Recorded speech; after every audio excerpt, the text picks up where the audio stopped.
Hey there, fellow artists and art enthusiasts. Today we are going to be working on turning this wonderful little blank canvas into something that really feels like this hidden gem in the forest. So I have my sketch on there. As per usual, you can find the traceable up over on Patreon, but with that, I do have a larger flat-headed brush. We have our very simple and I think approachable palette. And I'm just really excited to get into this one. It's an image that I've been looking at for quite some time. I've been really excited about working on it, and today is the day. So I'm going to begin with a little bit of a damp brush. I'm going to grab an abundance of our titanium white, grab a hint of our ultramarine blue, a hint of our oxide black, and I'll just make this grayish blue. Beautiful pigment for our background, and as you can see, using the larger flat-headed brush, it's really easy to just get that pigment on the canvas. I think often that's what everybody really struggles with, especially when you start your painting journey. It's committing to starting. So if you're like me and a lot of others who kind of struggle with that process, just get some paint on the canvas. Just start. It's one of those things where acrylics are so forgiving and we can always go back and rework different areas. So don't worry so much about the beginning. It is the least important part, aside from the part about actually starting, because that's the most important part, right? Just don't worry about the actual painting yet. Now, as you can see, I'm working my way out from this central area. We have our tree in the middle. We have all of this bright light emerging from behind it. And that's the thing. It's going to be a heavy contrast painting. We're going to have some really dark edges, but the central area will create a beautiful contrast and make it really a neat scene. So once I have a good amount of our highlight in there, we are going to start working around the edges, and I'm going to do that here today by using some of our Hooker's green, some Mars black or oxide black, either is fine, some titanium white, and we're mixing up a good mixed grayish green. We want something that we can make both brighter and darker, so we're aiming for a bit of a middle green. I love that. It's very foresty. We'll put that on the side right here. Sure, the ASMR of the brush sounds pretty great. I always love that. There we go. As you can see, I'm working around this area. I'm not working into the central spot just yet. We'll do that, but we'll do that in a further step. We use the sharp edges of our brush to cut along the edges of our continuously moving little area of branches. And once we're right about here and it's filled in, we're going to use the edge of the brush, little corner, to do some taps into that light grayish area. Just like so. Really easy. We don't even need it to be a blend. If the gray is dried already, that's not a big deal. We really just want these small little protrusions of foliage working their way out into that open area. And if it is still wet, then you'll get this transitionary pigment where it looks a little bit softer, a little bit more gray. And I like that too, because it makes it look distant. It makes it look like the light's working its way around it. It's not necessary, but it's kind of nice. And then I'll also work a little bit of that greenery inside for the sake of having all of this foliage feel like it's really progressing in a way where it moves towards the light and we kind of lose all of that definitive form and shape. Then I'll tap that out into the darker, more prominent edges. We can have this tapped texture along the edge in the way that we do there. And then we can take that darker green and we can reintroduce that into larger areas in the centers, because when a cluster of foliage is a bit bigger, a bit larger, the center area is going to be more opaque because light won't be able to work through those leaves in the same way. So we actually want a little bit of that darker mix out in here, but specifically in the centers of those spots. Now we can also take some of that brighter mix and we can start implementing where there are going to be openings in our trees, and they're going to be scattered throughout. As you can see, I'm just using the corner of the brush. It's a really easy process, and I think that's important. When you jump into a painting, you kind of want to get the rust off. You want to make it approachable. You want to make yourself feel good in the beginning. And I think starting with a simple palette like this, starting with something that's nice and approachable, is a good way of getting that rust off, boosting the confidence, and ensuring that you enjoy your painting session, which is definitely the most important part. I think when a lot of us start painting, we get really excited about an image and we want to jump into exactly that. We want to make that happen. And that's wonderful. But we need to ensure that we're enjoying the journey and not just the destination. So you fall in love with the brush strokes, the applications, the color mixes, just the relaxed process of making art. And then I think you really find the magic in the medium and what we're doing here. Again, I'm just doing lots of little taps and dots. Some of these are brighter than others. I'll go back and I'll grab more of our grayish white here and there, and that'll give me additional variance. But it just looks like little speckles of light working its way through, almost like stars shining in the night sky. See that? I really like it. I'll double down on a couple of the areas I do like, just make them a bit brighter. And if you do too much, don't worry about that either, because we can always go back over this really, really easily with more green. So be exploratory, have fun, don't worry about it. We're just starting the painting, and it's going to go through some awkward stages, and that's okay. We're in it for the long haul, and because of that, we'll end up with something great. You just have to trust yourself, trust the process, and trust me. You saw the start of the video, saw the thumbnail. I think you know how this will turn out. So let's commit to making it great together.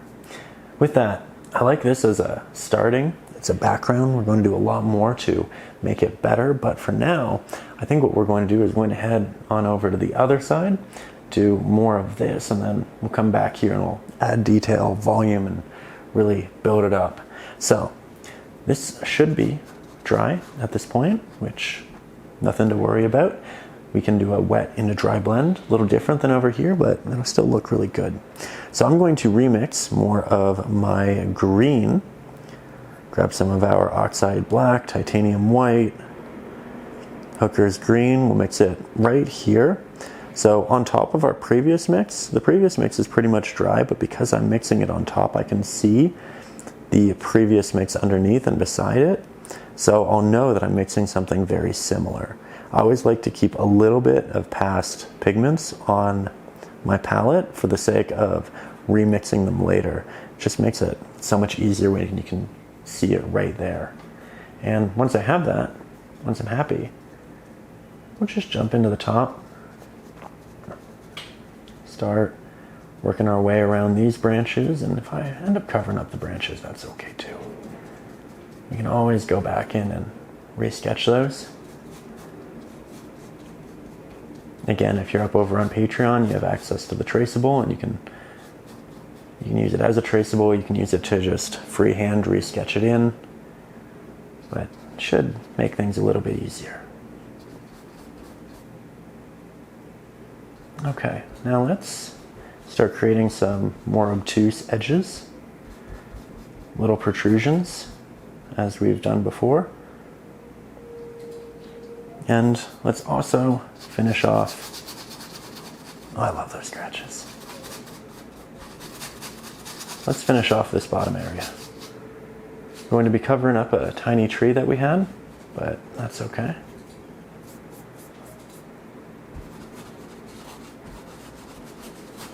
If you have some brush strokes in here, that's also great because it just looks like foliage texture. There we go. Now we grab more of that pigment, we go back up to the top, and we can do more of these beautiful taps, which are under such a unique look. We can also create these larger openings by creating protrusions which really stick out, and then eventually, as I start to run out of pigment on my brush, as you can see, I get less and less opaque markings. So they look more gray, they look softer, and that's great because it gives us that same blended look that we had over here, except this is fully dry. And that's why we didn't have to worry too much about letting it dry or working too quickly, because if we were painting wet into wet or wet into dry, it was going to turn out nice regardless. And it's kind of just a personal preference thing. The way we organized this lesson was so that you could try it wet into wet and you could try it wet into dry, and you could just kind of feel it out and figure out what you personally like. Because with painting, it's one of those things where you can go to school and you can learn the academic ways of going about it, but I think at the end of the day, while those ideas are very helpful, and why I try to introduce you to a lot of them in these lessons, I think making art's really a personal experience, and it's about making something that you love, something that connects with you for the reasons that you appreciate them, and you can interject your own appreciations and make it that which you want it to be. No real right or wrongs, just creating with passion, for passion, and I think that's how we make the best work. Whenever I paint landscapes like this, I always try to create feelings, bring nostalgic elements and parts of my childhood into it. There we go. I have this beautiful light just surrounding it, and I think so far it's looking pretty good. Now, I'm going to make my brush a little bit damp. We'll grab more of those early grays that we used through there, and then we can just tap these in, same as we did before. Sometimes they'll be a bit bigger, sometimes they'll be smaller. I'm going to start, for the most part, close to the opening because we're going to have more little openings closer to our big opening, and then as we get farther away, we progressively get less and less of them because the foliage just gets more and more dense. There we go. Oh, I love that. Also, we're trying out a new filming style today. If you are a regular viewer of the channel, you notice that we have a really big image of the painting. So hopefully you get to see it a little bit better. And via the two camera angles, hopefully you can also always see my palette, and you can just have a more immersive experience in the creative process. But let me know what you think in the comments. Always open to trying things and making them better. There we go. I really just want to make these as good for you as they can be. Love doing these little taps. It's one of those things I could just do forever and really find no end with. There we go.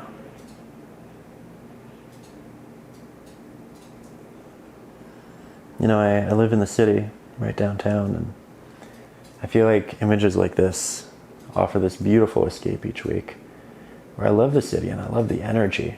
It's one of those things where I love to go to sleep to the sound of cars and chitter chatter. I just feel like it's so alive.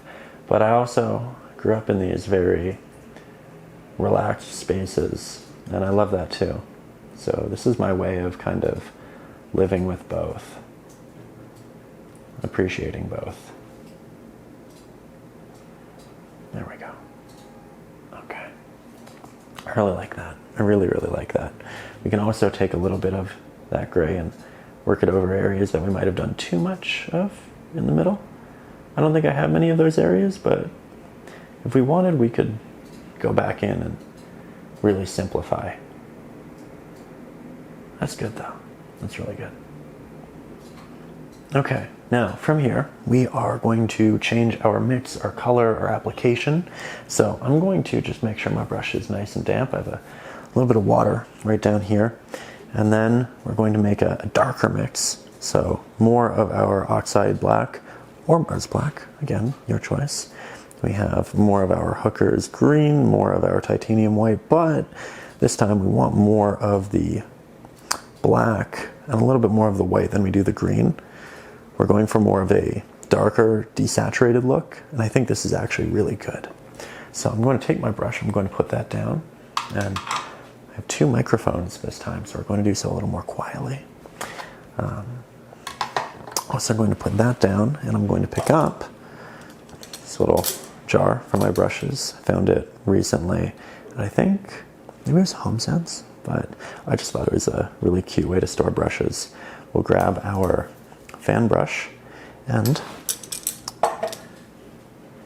this is a stiff bristled fan brush. As you can see, it has all of these individual little markings, which for taps is fantastic. You render, 25, 30 markings at once.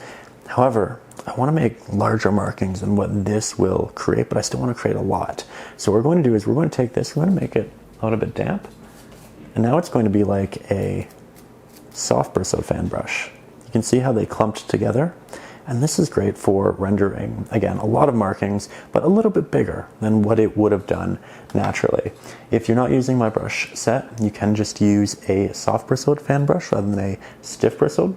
Why this one is great is because you can use it as both. But with that, we are going to grab some of that darker pigment on both sides of our brush. Going to head up to that top corner. And I'm just going to start tapping on from the edge. This will initially create a bit of a vignetted look, which is great. The eye innately goes to the brightest, most high contrast point of any piece. So by creating darker edges, we bring our eyes in more dramatically towards the center. That's something we're always working on doing. Oh yeah. I already have so much more detail and shadow with this application. It's another thing where you could use a liner brush and you could just go in with those individual little taps, and that can look great. It's very intentional, but I like using a fan brush like this because A, it's a lot quicker, probably 10 times so, but in addition to that, it adds an element of randomization, which I really like in my landscapes. It's one of those things where when it's too intentional looking, it doesn't look natural, it doesn't look real. So by having elements of spontaneity like this, we make something that feels a little more realistic and for essentially no extra work. So this is good, but I've essentially run out of pigment, and I don't like to mix with this brush because this brush just doesn't have that much surface area. So I think I'll switch over to this one. We'll grab more of our oxide black, Hooker's green, titanium white. We'll remix that. That looks beautiful. Might go a little bit darker, just a little bit. And I might also create an inconsistent mix. So I think when a lot of people mix on their palettes, they try to make the color look perfect from top to bottom. In nature, in elements like this, having more variance, again, can be a really nice thing. So here I'm actually not trying to make a perfect mix. You find areas that are a little bit darker, a little bit brighter. As a whole, it is darker than that which we previously put on the canvas, but oh yeah, that looks great.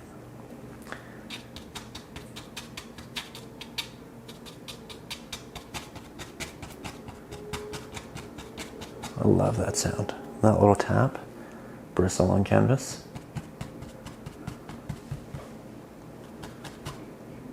It's also worth noting that I'm not rotating my brush once it touches the canvas. I rotate my brush a lot in the air in between taps. But then when we're actually on the canvas, I keep it still and then I lift off.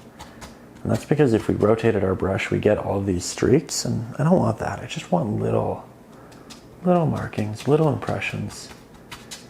These are essentially leaves that are closer to us. They're farther away from the light, so they're going to look darker. Every time we do a layer and we get farther away from this light, the foliage should look a little bit darker, and it should also be a little bit bigger, because perspective is going to make it so. There we go.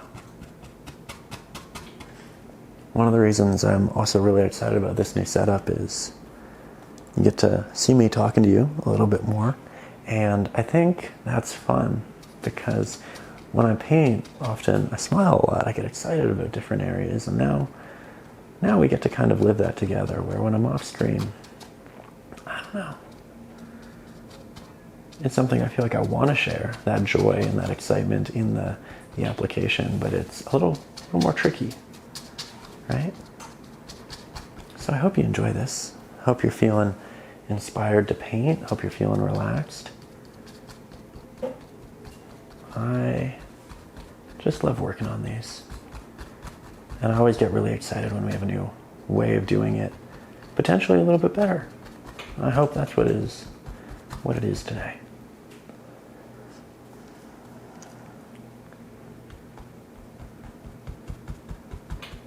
That said, I know when I get excited, I do tend to talk a little bit faster, with a little more vigor, and I'm trying to slow it down to make it nice and relaxed. But again, I hope you're enjoying. Hope you're feeling creative and inspired to work on your own rendition. And if you're following along, friendly reminder that this is a bit of a lesson. It's like a tutorial. It's a study. But it's also art, and that means just because I'm doing it doesn't mean you have to do it the exact same way. You can take artistic liberties. You can make it your own. You can make areas brighter or darker, or create more or less openings. It's one of those things where you have a lot of creative leeway and opportunities to interject your own preferences. And that's wonderful in itself. So don't shy away from that. If you have an idea, you really want it in there, I say go for it. But we are going in and just doing these taps along the outskirts of our foliage. And I also wanted to mention that as I do this, I also really try to do more of these taps towards the edges and towards the bottom. So this area in particular is going to have a couple rounds of these applications where I might only go once right through here, but around here, here, and here, I might go over 2 or 3 times with different taps. Though I don't do all of those layers at the same time. I like to work on one area, and then I let it dry, go and work on another, and then I come back. And that way, it all just works a little bit better. We don't end up with blends or areas that look softer. It's all pretty sharp. It just feels good. So again, going down to this edge, going down to the bottom, rotating my brush so I don't get a lot of line work in my taps. And if we go over this area of the drawing, again, that's fine. We can always go back in and re-sketch it. But I also don't think these taps are going to be too intrusive on that space.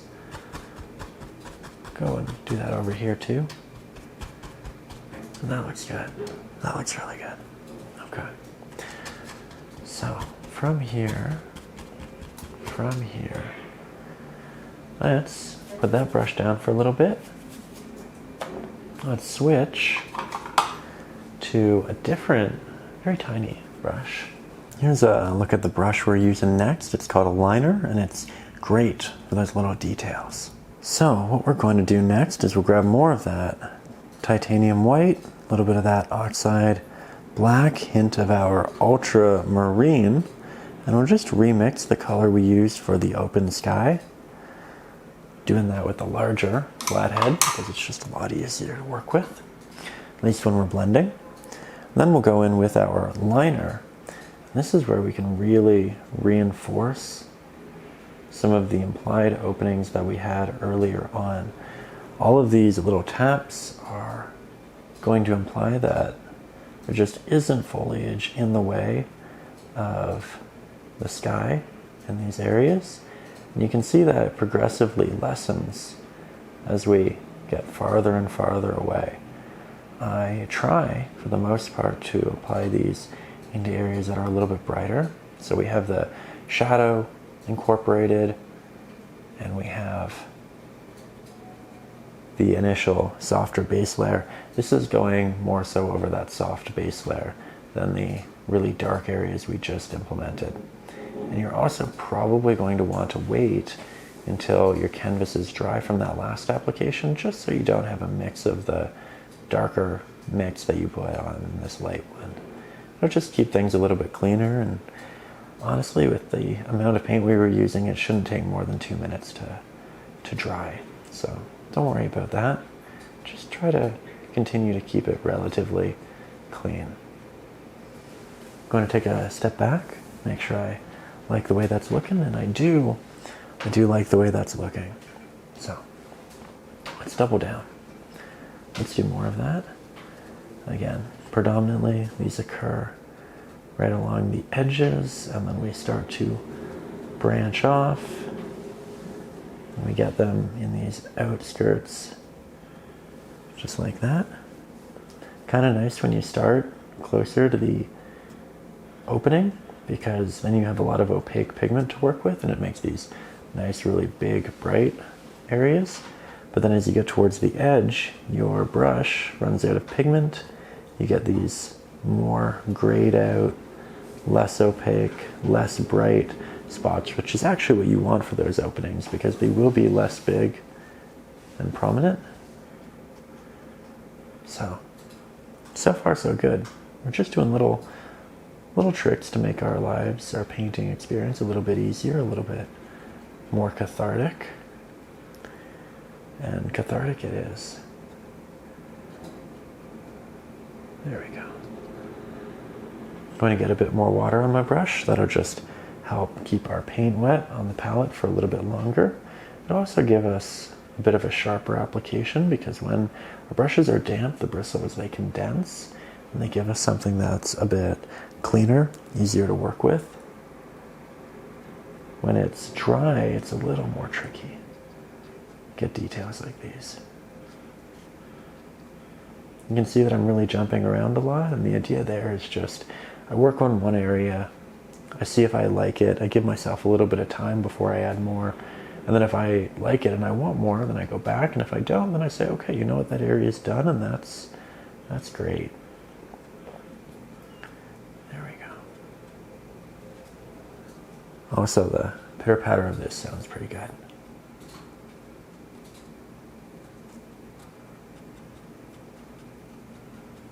I don't know if you can hear that, but I love it. One of those things where the painting experience isn't wholly just visual. There's a lot of great, relaxing sounds in there if you pay attention while you're painting. Thought I'd try this video a little bit quieter, a little more relaxed, just because I think it makes sense.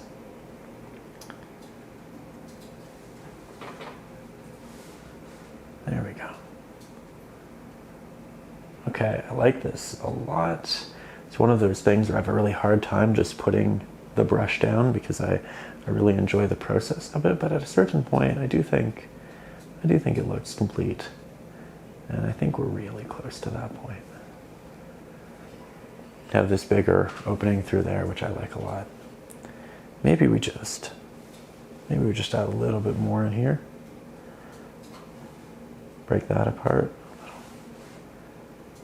Maybe create more of an opening through here.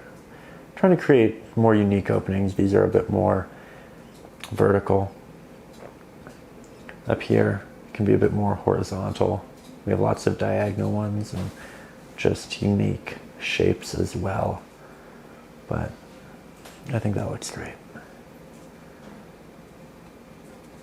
Okay, I think we're ready for our next step. Okay, so I think that's looking great.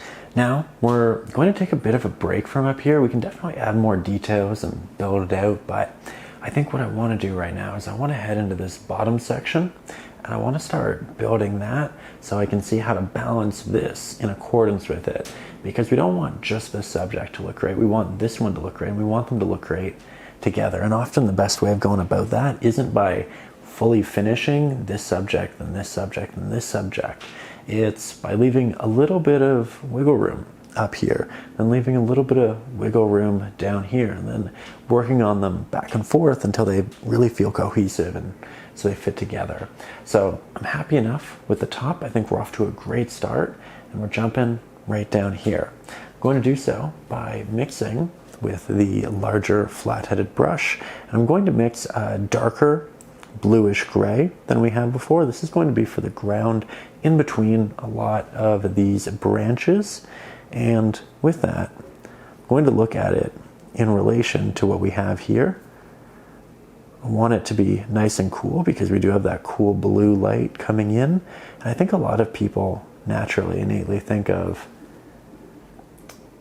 trees and the ground as just these really simple browns, but in reality, not so much. And often it's pretty gray as hues from the sky, whatever color that might be on the given day.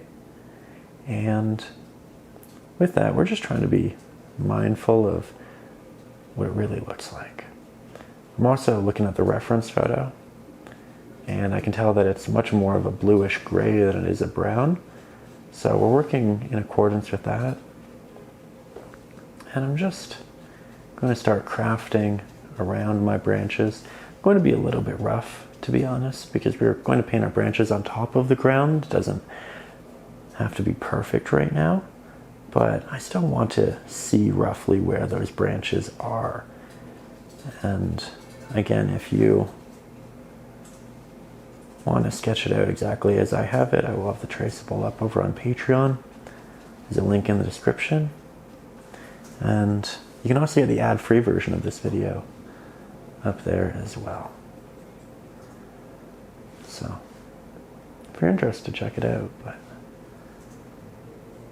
with that, I think this is coming along pretty well. This is a big brush. We're moving it around little areas, and when I'm doing so, I'm just using the corner of the brush. There we go. I like this a lot. I'm going to take a step back, make sure that value-wise it's working well together. That's another big thing with art. I remember when I was just learning, I was always told, paint farther away, take steps back. And while that was fair and accurate, it was kind of difficult for me initially. And I didn't do it as often as I should have. But once I started implementing it more and more, taking those steps back while I painted, really giving it that wider look, I think my paintings got a lot better. Again, a lot more cohesive. So definitely recommend that if you're not doing it quite yet. Just create some distance between you and the art, and things will start to visually make a lot more sense. You say, oh, you know what, I need more color there, or I need to make this brighter or darker. It'll become so much easier to know in those scenarios what you should be doing. Speaking of what we should be doing, I've been using this larger flat-headed brush for a lot of it. It's working for the most part, but it is getting a little tricky. Some of these areas are a bit more open, and then as we get up here, they get more closed because perspective is going to make these openings look bigger than these ones. The farther away something is, the more condensed your subjects are, the smaller they look. And because of that, they become a little bit more difficult to work detail in and around, right? So what we are going to do, while I love this brush, Well, it's great for getting a lot of paint on the canvas quickly. We are going to pick up a brand new brush. This is our smaller flathead. Great brush for doing essentially what we're doing right now. We want to move around a good amount of paint, but we also want it to be a bit more detailed, a bit more structured. So now I can just kind of dive into those little portions, fill that out, and just like that, I think we have the fix. There we go. Oh, I think I hear a little puppy in the background. That's cute. That's really cute. Again, live right downtown in the city, and I personally love the sounds of the city. I just think it's something that has always relaxed me and excited me and did a lot for me creatively. I also love the idea of the serenity of the forest and living down here, painting what we do. We kind of get the best of both worlds. There we go.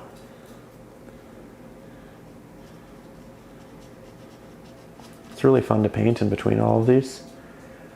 One of those things where I think when we grow up and we get exposed to art, it's a lot of coloring inside the lines and just getting good at that, and kind of brings me back a little bit.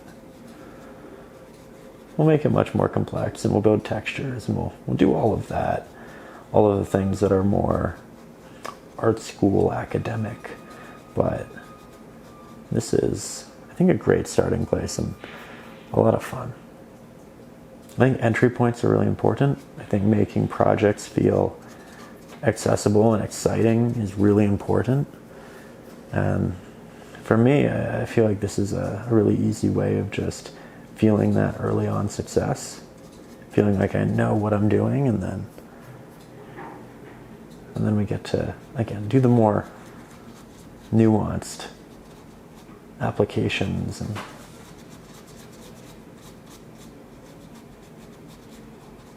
textures. There we go. That looks good. Like that area, let's head on over here, but I think we need more pigment. So we'll actually switch back to the larger flathead brush. Make sure we have a good amount of that paint ready to go. Don't forget the ultramarine blue. We do want it to have that nice cool look, and that hue that makes it cohesive with the sky. It's not the same color, but it is similar in mix. There we go. This area opens up in a really nice way. So I think I'm actually just going to start with this smaller brush, but we will switch it on over relatively soon.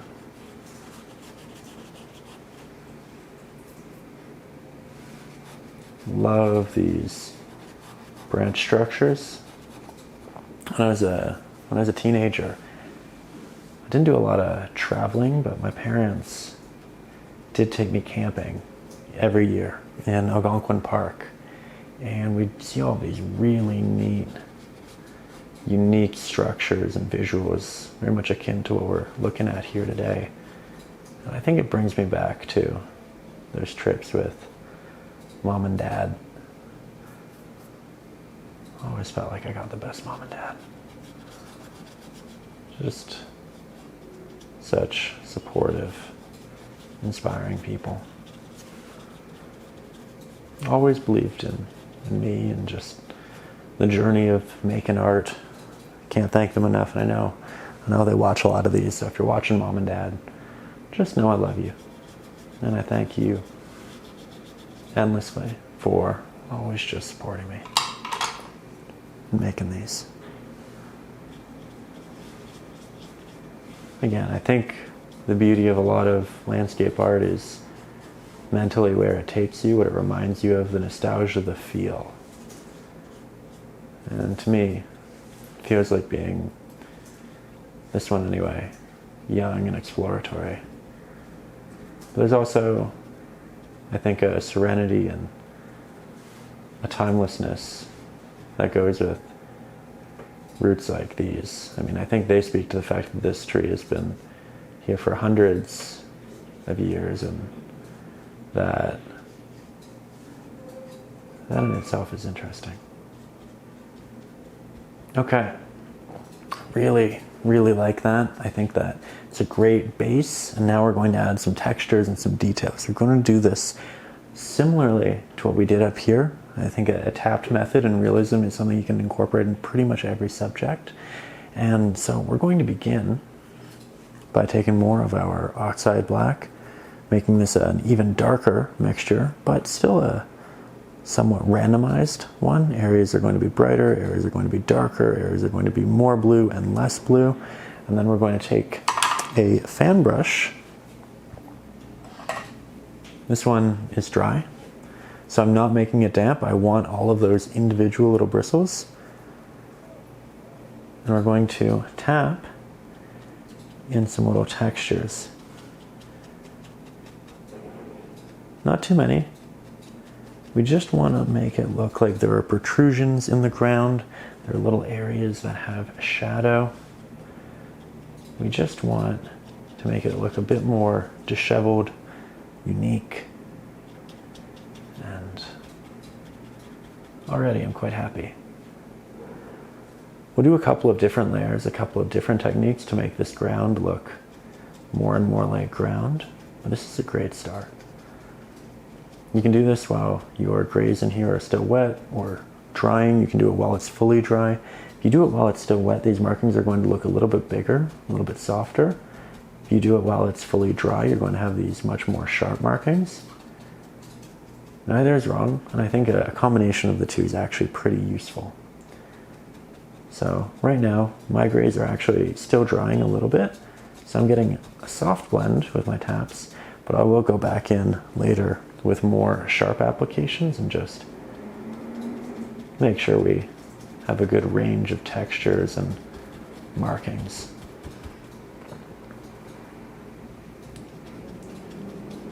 Nice and subtle, at least initially here.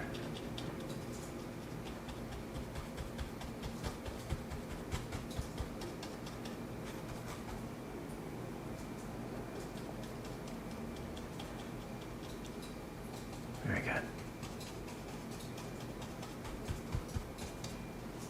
Okay, now let's go for an even darker mix. Double down on that oxide black, even more of the ultramarine blue, just because we want it to still have that nice blue richness. Even though it's darker, it can still have hue. I think that's important. Grab more of that pigment. Probably go in around the corners, the edges. We'll just tap on more of these unique impressions.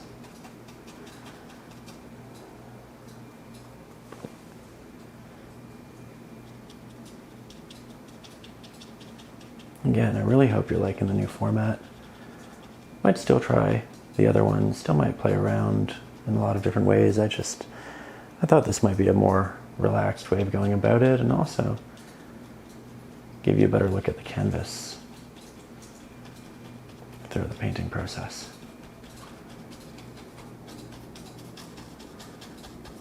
There we go.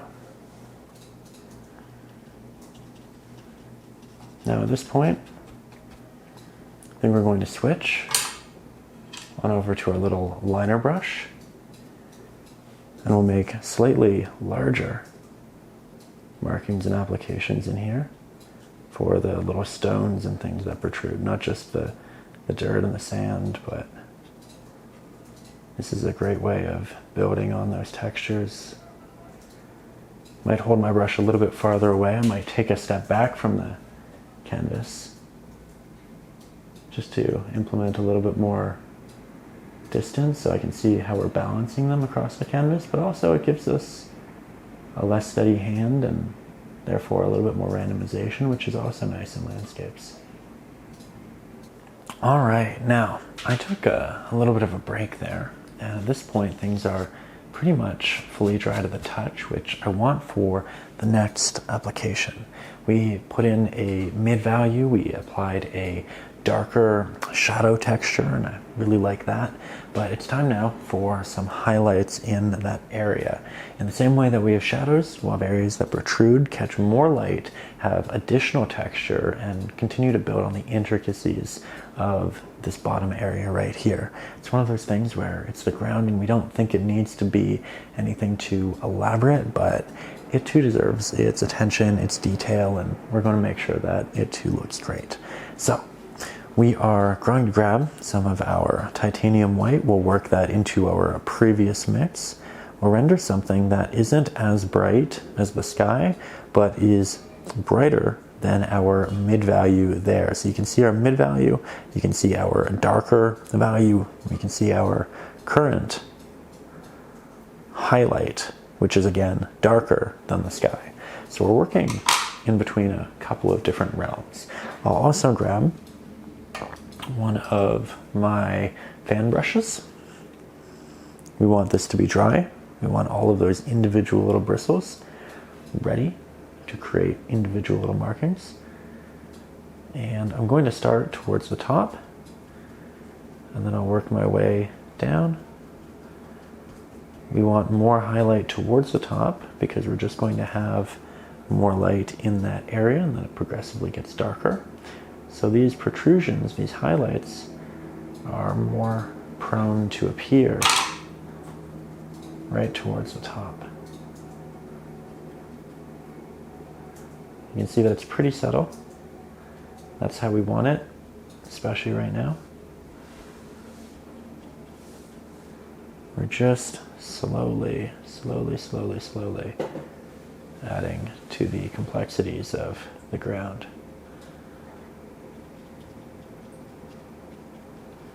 It's interesting too how we did a lot of this with this tapped application. We're doing the ground with that same or similar tapped application, different values, different amounts. But in realism, in painting, a lot of the techniques are done very similarly throughout subjects. So you kind of get these taps down pat, and then you can maneuver them into a lot of different spaces. Again, I'm not too worried about going over the open areas of canvas. We can always fill that in later. There we go. Let's grab our larger flathead. Make sure it's nice and damp. We'll double down on making a bit more of this pigment. After a certain period of time, it will start drying and we will just naturally use it up. So we'll go back, we'll make more. Might make it a little bit brighter this time. Still want it to be nice and blue. At least have those hints. Grab our little liner brush. Make sure it's nice and damp. And we'll go in the same way we did with those darker areas, with these little highlights. And I'm actually going to, for the most part, apply it on top of those darker taps that we did before. That way it looks like they're little stones or different subjects acquiring these highlights. And I'll also just sprinkle them throughout. So we have it. Lots of areas. It's nice and complex. There we go. Oh, that's fun. That's really fun.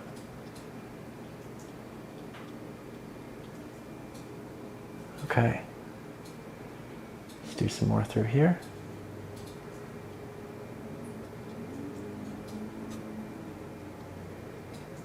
Beautiful. Oh, it's one of those things where it's just the ground. It's not a big subject. It's not something we'd innately think of as important. It's not why we get excited about painting, but we can make it look great, and we can have a lot of excitement and pride in that subject as well. There we go. You can see how I'm really moving around for the sake of making this nice and varied.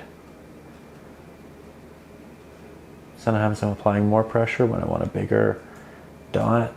So when I want less pressure, or when I want less of a bigger dot, when I want a smaller dot, I apply less pressure. And there's a balance to it.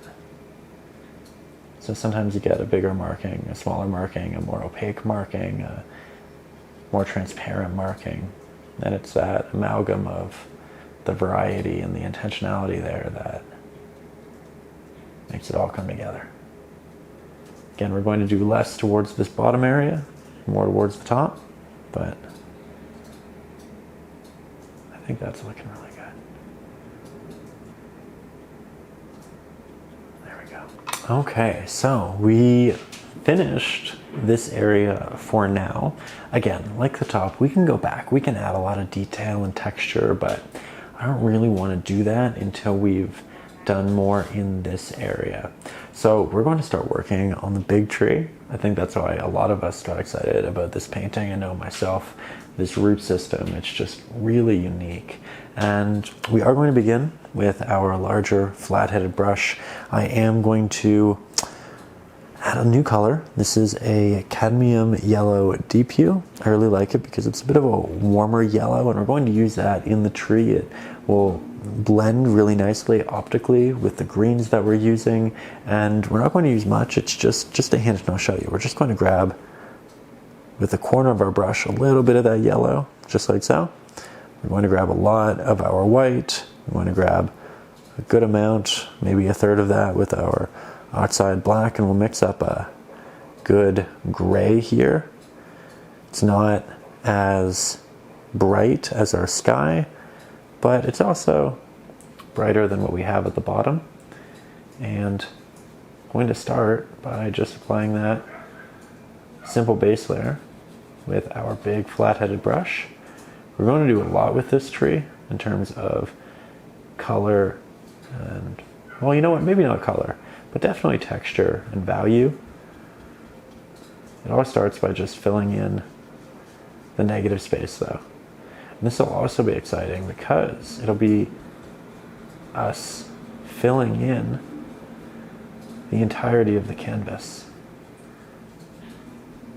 Won't have any of that negative space showing through anymore. So we'll just work this through there. We'll head on up to the top. I like to create these markings with lots of little taps rather than large elongated ones. You can see that I'm not going like that I'm going with taps and drags. I'm doing that so that the edges are a bit more unique and interesting. There we go. I'll head on up here.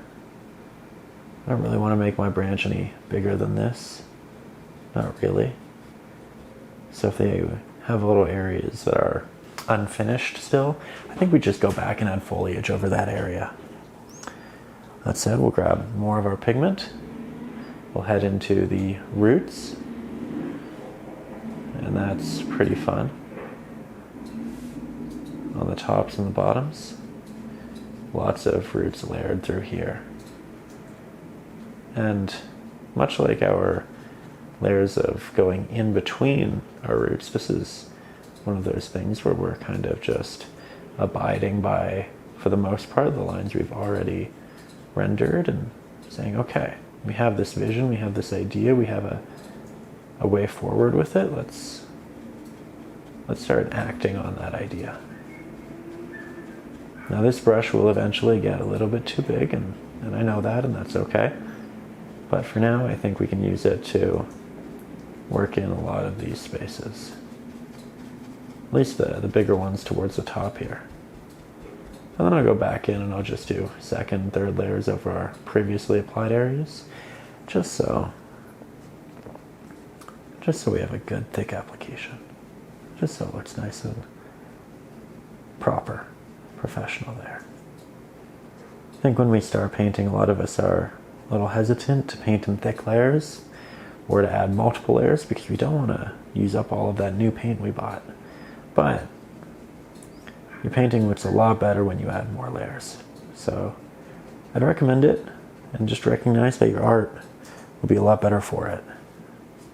One of those things where it's just really worth the extra pigment and investment there. It makes all of your paintings a lot stronger, then maybe you sell more. Maybe you can invest in more art supplies, and the really, really nice ones you look at now and you say, oh, that's a really expensive tube of paint. I can't do that now. But you know, you keep making great art, and eventually you sell that, and then you do buy those really nice tubes of paint that you kind of fantasize about now.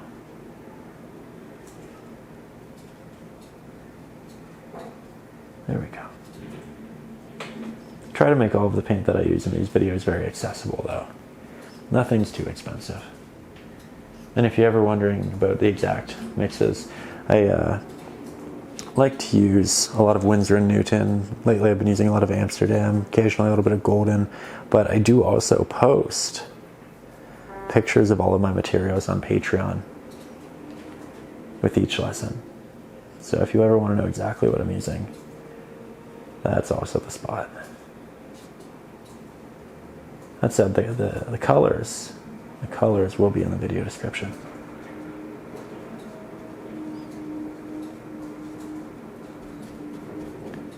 All right, we are off to a good start here.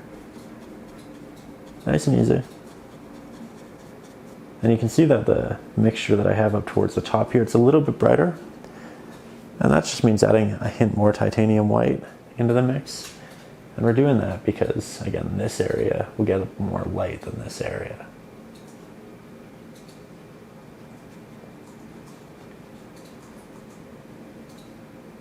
There we go. Again, eventually this brush is just going to be too big. And I think we're at that point. So I'll put that down. I think I'll pick up our smaller flat-headed brush. Same type of brush, just a little bit tinier. And we'll start working in these areas as well. And that's, as you can see, so much quicker. We're able to maneuver these areas with real confidence again, real efficiency. It just feels good. You hear me talk a lot about catharsis in painting, and that's just those moments that naturally feel good. You're not really fighting the paint or what you're doing, you're just putting that paint down and knowing you're doing the right thing, watching it come together. And I think this is another one of those sections, one of those areas where it just feels good. There we go. Now we do need to do a second layer. We do need to let this dry. And I think for time's sake, for efficiency, I might just go in and do the second layer myself. I'm not doing anything different. Same colors, same applications, just making it look thicker. And then once I've done that, I think we'll jump into the next step together. All right, so we are back. We have a second layer on there. And now we're going to start introducing some shadows. That means going underneath all of these little branches, interjecting some darker hues, which are actually darker than what we've used down here, and bringing this to life, giving it some volume, some texture. We'll begin with the larger flat head, make sure that it's damp, and we'll make it darker than even the grays that we have through there. We want it to have white, we want it to have blue, but we want it to be predominantly that oxide or Mars black. I think that looks great. Now let's switch on over to one of two brushes. You have the option of the smaller flat or the liner. I think I'm going to start with the smaller flat, and if I need to, I'll switch to the liner. But from here, I'm going to go in below a lot of these branches, lots of little taps, and I'm going to essentially ask myself, where is the light coming from? Where is the bottom of these? And how do I make them nice and dark? Then once I start trying out a pigment, I'll start to drag that color upwards just a little bit so it starts to blend into the more gray areas. Hopefully we can create a little bit of a gradient from the dark to the light, just like so. See that? Nice and easy. And if you find you have too much of that dark pigment, you can always go back to some of your brighter, interject that on top. And the more we go back and forth, the more texture we build, and it's actually a great look. So don't fear making it look a little messy, because it's bark, it's organic, and it should look a little bit messy. So we're just going to be playful through these sections. This area should be a bit darker. Not sure if you can hear the puppy in the background, but that's outside. Seems to be having a rather interesting day. Love dogs. Been looking at a lot of dogs lately, but unfortunately I'm allergic, so can't have one. But I do love them. So I get kind of excited when you get on an elevator with a dog, or you're just kind of passing on the street. One of those things where it just makes you happy, you know? There we go. That said, growing up, I had quite a few cats, and whenever I worked on art projects, they liked to sit right on top of those art projects, and it made things interesting, for sure. I'm not sure what a dog would be like in that scenario.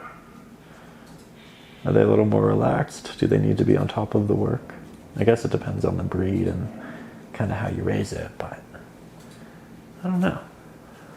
Regardless, I'm sure a dog would render some really cute moments when making art. Curious, how many of you have a dog, and how many of you actually paint with the dog in the room? What's that like? Is it the blissful experience I picture in my head, or do they get a little rambunctious? Here, as you can see, I'm still just working my way around the bottoms of these. We can start creating some additional shapes up here as well. Lots of little movements, like so. This is definitely one of those processes that requires a lot of patience. And that's okay, because we're painters and we're likely very patient people.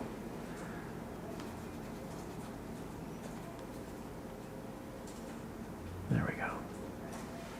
Creating a really heavy contrast up here. Creating a heavy contrast towards the bottom of this one. And again, if you want this to be just perfect, you can go back and use the traceable. I'm kind of freehand sketching these a little bit at this point, but I feel pretty confident in it. And then I'm going to scratch on some of this darker shadow towards the back of the tree, because it is being backlit. Light is going to wrap around both the left and the right hand side. But for the most part, it's going to be on this side, because there's more light here than over here. So this side is a little bit brighter than this side, though the area that's actually dark is right through the center. I'm going to be careful not to apply too much of that dark pigment initially. I'll get a little bit of it off my brush, and then I'll work my way back up here and into these areas. The top as a whole can definitely be darker, because we're just not going to receive that much light up here or up here. And all of the gray on that is fully dried. So we're working with a wet into dry. Looks a little bit more scratchy, get the tooth of the canvas, and I really like that look in these settings, because it just gives it that nice bark texture. It looks good. Okay, let's continue working our way right around here. Sometimes you can catch me looking in one of the LCD screens so I can see the painting from really far away. That's another trick. You don't actually have to take steps far away from your canvas to get that farther perspective. Sometimes you can just take your phone or a mirror and that'll let you see it. So here, for instance, we have this little branch and it comes down, and then we have this intersecting one. So I'm going to move this up and above it so it looks like they're reacting to each other. They're building around each other. And it's just a more dynamic look for a lot of these guys.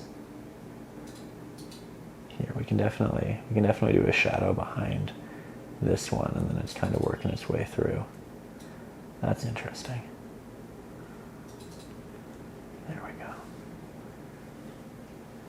See that? Now all three of these kind of work underneath. This one as well. There we go.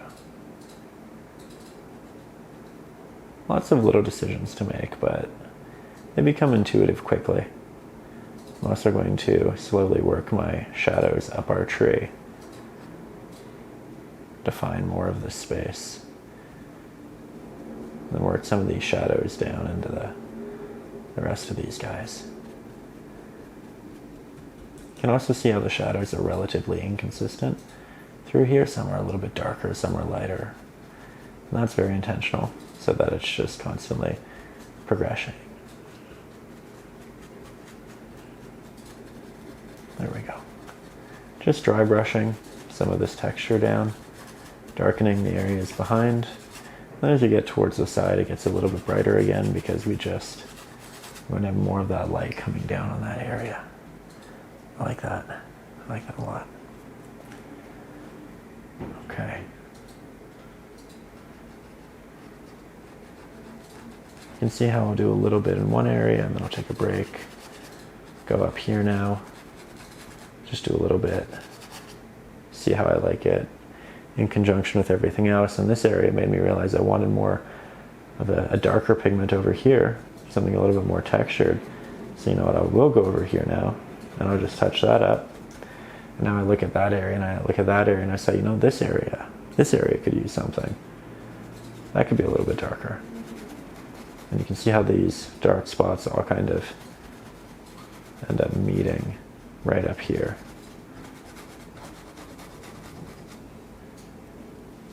And just like that, it's looking far more three-dimensional. There's still a very long road to go of making this as detailed and realistic as it could be. But these are all very important, I think, rewarding steps on that journey. There we go. We're doing well. We're doing really well. Oh.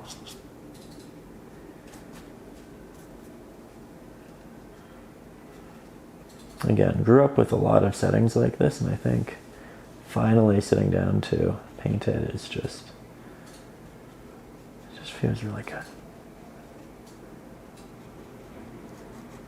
Hope again you're finding yourself inspired, but also relaxed and just positive about painting in general. I think that's a big thing. I think I really like to watch painting videos sometimes, not because I'm actually going to work on the painting, but because I just want to watch something be created. And I think that puts me in a creative headspace and it gets me excited about making something as well. So maybe you're not working on this painting specifically, and maybe you're just learning how to paint foliage and roots and textures and gaining that inspiration to create something that you have planned. And that's great too. In any case, I just hope you're enjoying the video.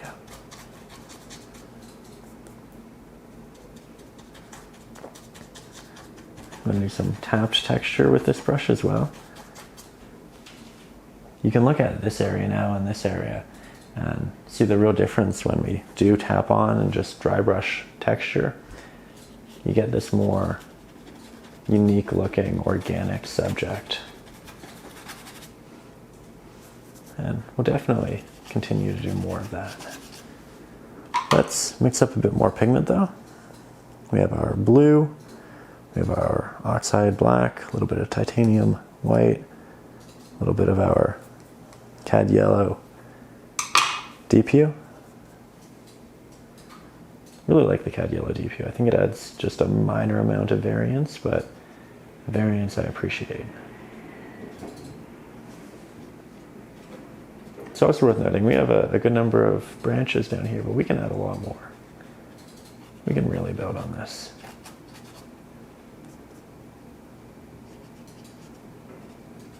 There we go. Ooh, I like that. I think that has some good depth. Let's make these bottom ones a bit darker, because again, the farther down we get, the darker it should get. Just make that a little more scratchy.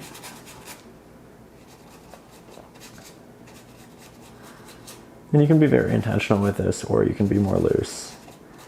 I'm aiming for loose in these beginning stages, and then I'll refine later on. But for now, I think this is a really comfortable way for me to approach all of these subjects.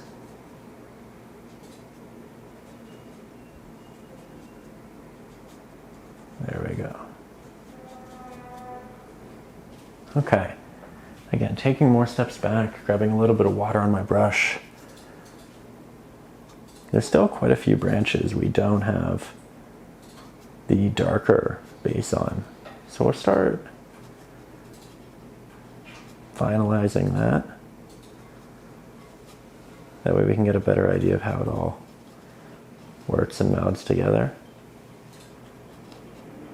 This area definitely needs some scratchy textures. I think it has a lot of potential that's just not quite there yet.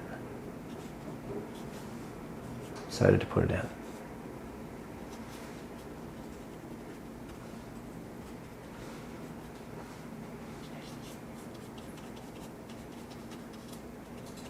Also, let me know what you think of having the mic up there as well as on me.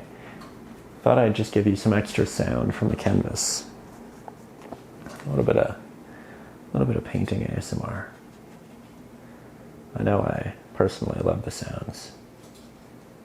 Again, I hope you do too.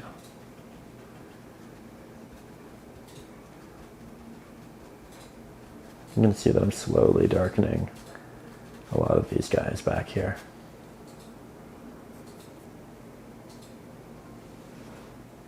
Creating little markings, little branches. Very good. Very, very good.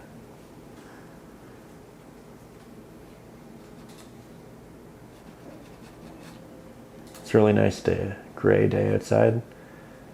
Kind of matches the painting well. Love when that happens.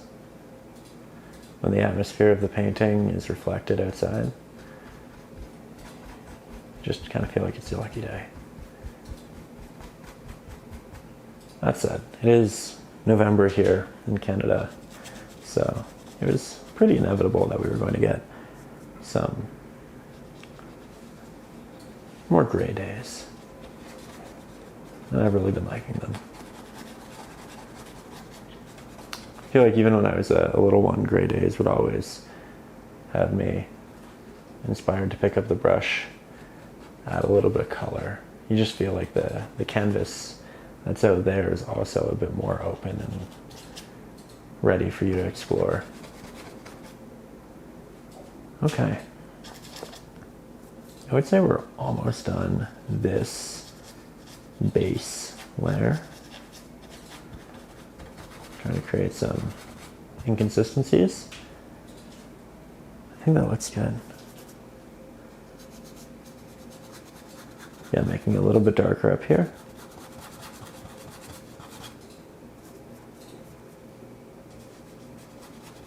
Gets brighter towards the center because there's more light.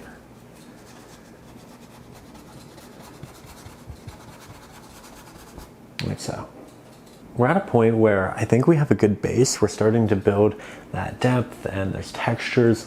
It's still incredibly rough. And that's still okay. We're still in those stages where we are building, we have a foundation, and the next step, we do get to continue building on those textures, that really nice rounding of the branches. And we're going to do so with some highlight in this. So that means going in with a pigment that's a little bit brighter than that which we have at the base of our tree.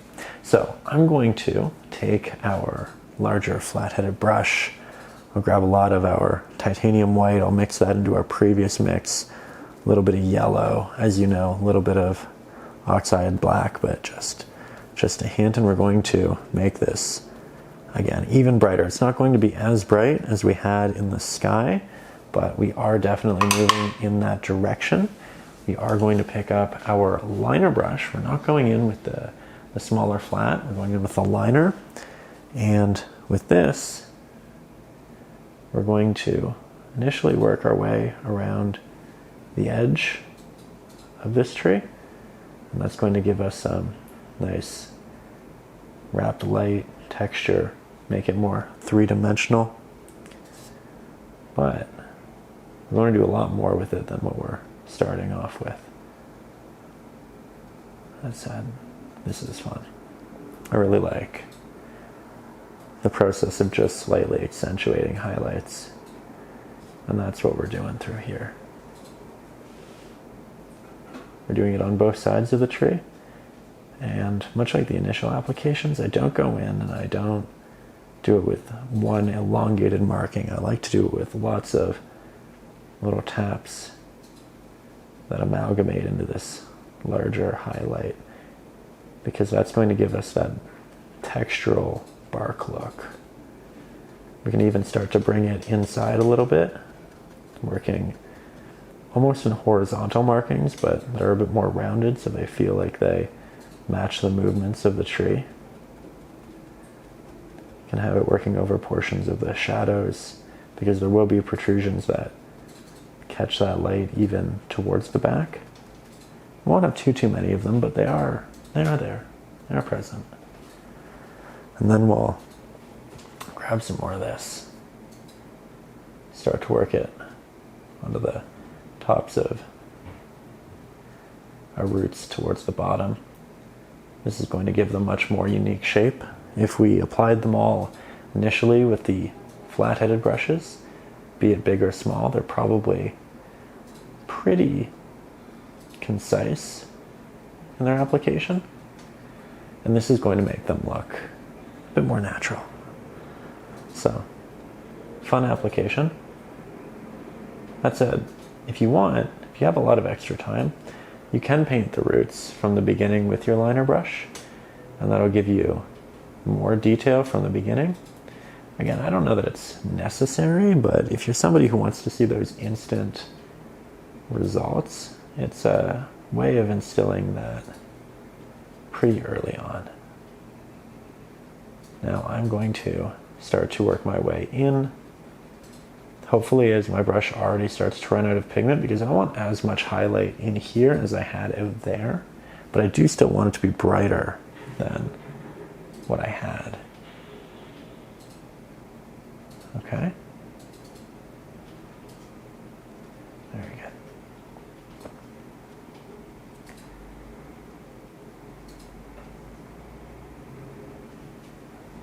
Oh yeah, look at that in relation to what we have there. I think the form's more definitive. I feel like we have a better idea of what's going on.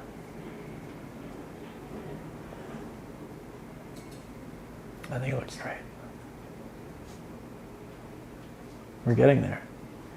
We are building as we intended. Lots of little guys going on in this area. And you can even paint in brand new, tiny little protrusions and branches as well. I think that's fun at this stage. We didn't want to begin with it. We didn't want to do all the really tiny ones initially because we needed to build our larger forms and understand how they were going to move. But then they all can have offshoots after.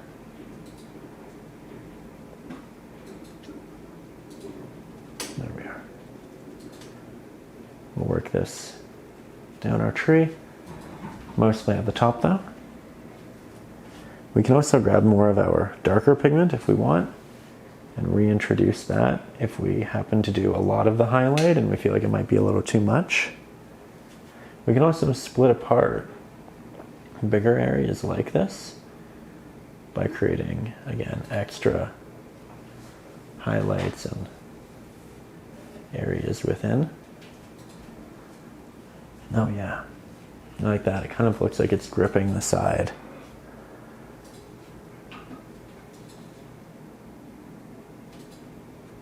Getting to that point in the painting where things are starting to come together and feeling really good.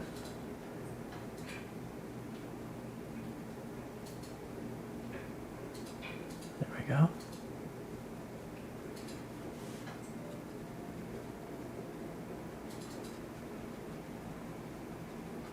Lots of little taps. That way we get more texture. It's not just about outlining and highlighting. Sometimes it's about creating those protrusions, which should be findable throughout. Again, more of that highlight down here. My brush is running out of pigment. It's getting more watery, which is why I'm feeling more and more comfortable working into these lower areas. Now we'll grab a bit of water, we'll grab more paint. We'll start closer to the top while we have this abundance of paint. And as it runs out, then we take the brush and we work into these lower areas.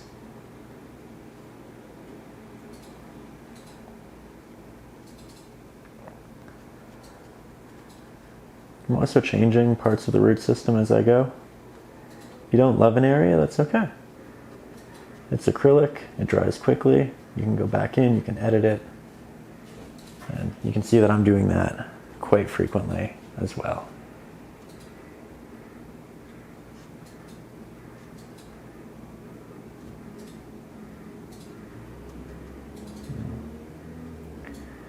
Kind of amazed at how much we got done so quickly today.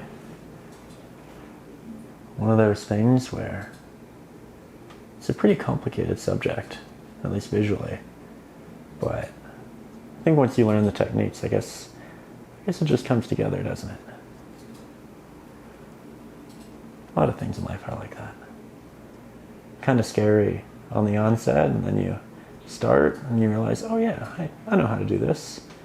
And then from there it just flows. As we do this, as we continue to add our highlights, we do need to go back and double down on some of our areas because we are painting with acrylics, we are working with water, and that will thin a lot of our applications. So we have to remember to go back and double down on the areas that we really like, the areas that we know are going to get that extra highlight, and well, let's just tap on a little bit of extra texture throughout. A little bit later I might show you how to do a wash over this to make it more cohesive, should you need to. But so far I think we're really finding our way. Here, we're going into those little branches, the areas that require a lot of intentionality.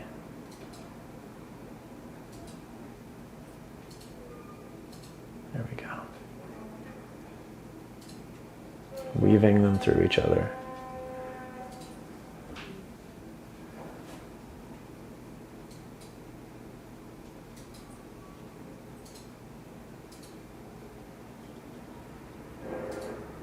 There we are. You can see that I'm not going over all of the areas with the highlight either. I'm kind of picking and choosing. Sometimes you want an area to be a bit brighter. And we don't want to make the whole thing brighter because then it's just a little too much. So do those taps. And here, I'll give you a little example. We'll start up here, and then I'll skip an area, and then I'll skip a little bit of an area, and I'll skip a little bit of an area. And you can see how this creates something that's a really organic look.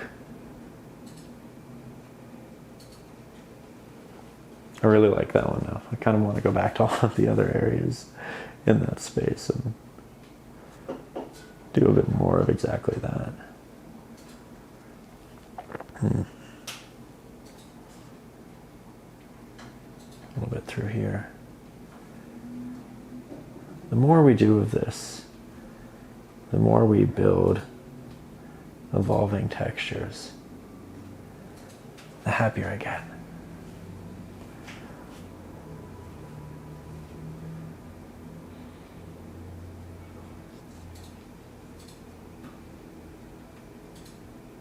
Okay. We don't want too much of that highlight towards the bottom here, but we do need enough that it creates some extra dimension, that three-dimensional feel. And again, once we have a lot of the big ones worked in, we can kind of start to put some little guys that race through. And when they're extremely tiny, you won't always get that large range of dark mid-value highlight, just because it will be big enough to see all of that. So right here I'm kind of going in with a softer initial layer, so it's semi-opaque and it's more of that mid-gray, and then I can go back over it on top with a highlight. Or if I go in and it's too bright, then I can go back over it later with a shadow underneath, similar to our initial application style. There we go. All in all, I'm getting really happy. Okay, so once we have a good base on there, something we're happy with, it's not perfect, doesn't have to be perfect yet. We can still definitely go in and add more shadows and highlights, and we can do a lot to this, but at this point, I'm happy it's a good base, and with that, we're going to expand on this in a couple of different directions. We're starting with our smaller, flat-headed brush. We're going to grab some of that titanium white, oxide black, a little bit of our yellow. We're aiming to mix more of a mid-gray for this, and with it, we can start to create additional little branches that come out of this area and find their way working up. Now I didn't sketch these in initially because I felt like they'd be very dependent on how much detail we ended up with down here, and because we ended up with quite a lot, I feel more open and ready to be playful at the top. We talk a lot about balance and how important that is, and because we have complex bottom, we can have a more complex area up here. So I'm just going in and throwing a couple more little branches that protrude from these big guys. We'll have that work its way in, build it out. We can also, and I did have this in the sketch, had a tree that was kind of over here, pointing in a little bit, had a lean to it, and I really liked that because it created a leading line that pushed the eye towards the center of the painting. But it's predominantly covered in all of this foliage, so you just see hints of it here and there poking through. We also have a nice little tree over here. It's a little bit farther back than this one, and it's quite small, but we're just going to work it in because it is going to add another element of realism. We're not just going to have one tree in the painting, we're going to have multiple. And a lot of the branches can kind of point this way, act as leading lines. This gray that we're using right now is a great neutral gray, in that we can brighten it, we can darken it, it kind of just, it's here for any occasion. Might add another little tree over here, wasn't initially in the plan, but it's covered mostly by foliage. I think it frames things well, it complements our mid tree. We just don't want it to be too dramatic because I don't want to take away the impact of that primary tree that we have. So right now we're just going in with the smaller flathead, doubling down on the applications we liked from that first expansion, because again, we want thick layers. We want to go in a couple of times. Just like that.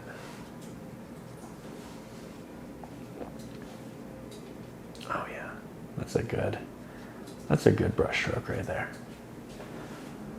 Okay, from there, I'm going to switch on over to, you know what? No, we're not. We're going to make two different mixes. One will be more of a highlight, very much akin to the highlight we used previously. We'll also mix a darker gray, very much akin to the darker gray that we used previously. Now that we have both of those and they're mixed, now we'll switch our brush to our liner.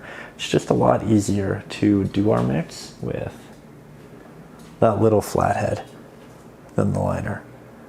We'll grab our highlights. I say the light's going this way, so we'll just add a hint of that highlight into the protruding trees here on the left. Not too much. We'll add a hint of our highlight onto the right-hand side of these trees because the right-hand side is facing the light. So these trees and these trees are opposite. We approach them and the light and the shadow in an opposite way.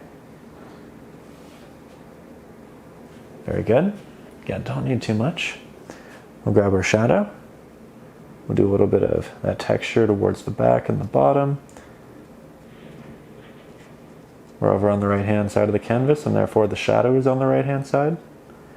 Then when we move on over to the left-hand side, we paint the shadow on the left-hand side. So that much is intuitive. We're just making it three-dimensional in the same way we did before. Really just adding branches based off of the amount of detail we have and how we want to fill it out.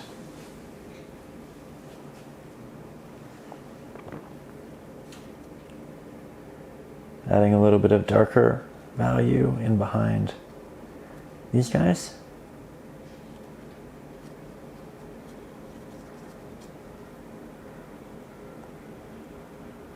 Oh, this is fun.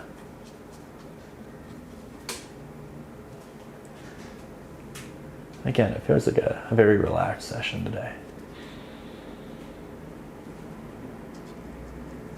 Taking some steps back, just making sure I like how it's all progressing, and I think it's quite strong at the moment. We can also take an even greater highlight, something slightly brighter or the same as what we used in here. We can do some little horizontal lines, add a little bit of this nice warm light into the center. I think it'll just draw the eye there. But we have a lot of tapped texture in this, and we can definitely improve on it by just doing these little horizontal scrapes inwards.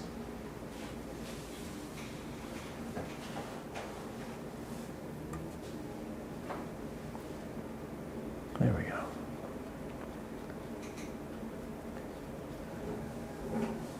And if you do too much, remember, that's A-okay. We can always go back to the darker mix and reintroduce that. Go back and forth until you have exactly what you want in your painting. Acrylics are so friendly. They're so easy to correct if you don't love exactly what you did in course. Correct. Yeah. Okay. Okay. We are on the right path. Just going to add some of these highlights to the little branches up here. I think we added some shadows, but I didn't get around to adding the highlights. And it's the mix of them that makes it something special. Okay, now, if you're taking your steps back and you're looking at it and you're saying, I really like it, but my eye just keeps going down towards the bottom, that can happen. And that can happen for a couple of reasons. One, again, the eye does go to the more heavy detailed areas. This is definitely the most detailed area. It also goes to the areas with the most contrast. And when we have an area like this, we have a lot of highlights, we have a lot of shadows, it grabs that attention and it kind of brings the eye down from here down to here when we want it to be an even mix. So what we're going to do is we're going to wait for this to be fully dry to the touch, and it's a nice little sound, isn't it? we're going to take our larger flat-headed brush. We're going to make it very wet, a lot of water on our brush. We'll grab a hint of our Oxide or Mars Black, our French Ultramarine Blue. We'll essentially make it like a watercolor, extremely thin. And then we'll take that and we'll just add a wash over the bottom of our roots and have it progressively work its way up. But this is going to give us some extra contrast as a whole, but it's also going to bring a lot of the lighter and darker values in the bottom here together so that it's less visually distracting. Here you can see I'm softly blending it up. But now we have this area which catches a lot more light, and it actually makes sense, right? Because this area should have a lot more light. This area should be darker. This has all of that coming down, and then it progressively lessens as we get towards the corners. And the beauty of a wash using a lot of water, very little pigment, is that you essentially just change the color of something, maybe the value a little bit, but you don't take away all of the detail or the line work. That said, if you haven't done it before, I do recommend doing this on a different canvas first. Just do a little trial run, and then once you feel comfortable, jump into this one. But this is a really easy way of creating extra depth through light and bringing the eye where we want it to be. Just like so. Then I'll do a little bit more up here, just heighten some of the contrast in that primary tree we have going on. And we can also take a little bit of it and work it in the top corner, should we want to. Create that vignette effect. You don't have to, but it can be nice. A little darker towards the bottom, even over these trees. I'm having fun.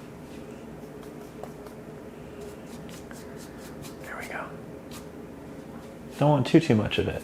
I'm going to do a little bit at a time because it's difficult to judge what pigment looks like when it's this wet. It'll probably all dry a little bit brighter, but right now I think it's looking good. There we are. You can see I go in and I do it a couple of times as I let it dry, and then I make an informed decision about how we want to proceed forward.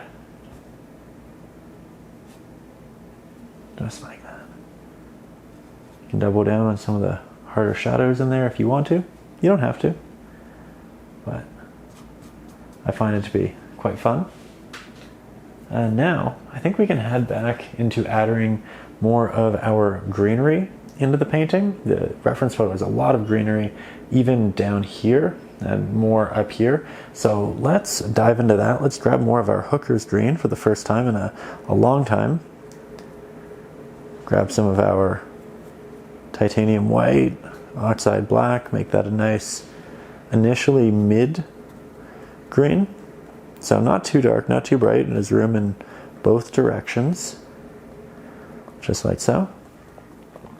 And then I think we'll grab one of two brushes. We can grab either the fan brush or we can grab the smaller flat. This is great because it can render individual larger leaves. So we say, you know what, I want some big ones right down here. I can see there's quite a number in the reference photo. And now we can paint those over top of our roots. We can paint them over top of the ground. And I'm just doing these little tap and drag. So when my brush hits the canvas, it's small and then it expands and it gets small again. And that way we get this really nice, easy progression. We can also use this to tap on little bits of foliage onto this tree because we do want it to also have greenery. We can add the highlights a little bit later. We're going to have it overlapping. We can add some greenery overlapping this tree, like so. Just get it lost in the woods to a better extent. And just like that, I think we're already on a positive track. We can add some more greenery through here. I'm going to be careful to not do too much over the roots, just because we did spend a lot of time making that look great, and I think we can kind of apply this slowly until we get exactly what we want. But you can see we're putting it on both sides. I'll just fill that out. Nice and easy. Switch on back to our larger flat. We'll mix up a darker mix of it. So we're just adding more of our oxide black. Might build it out so I just have more pigment to work with. Now using that same brush, we'll go in and we'll create more of those same shapes in those general areas. We're creating diversity of leaf, and this will show that some are a little bit brighter than others, which will naturally happen, but it will also happen because some will have more shadows than others. And both of those instances need to be represented visually. Might make these areas look a little messy. That's okay. Nature does look a little messy. Right? We have a lot of textures and details and subjects layering on top of each other, as we should.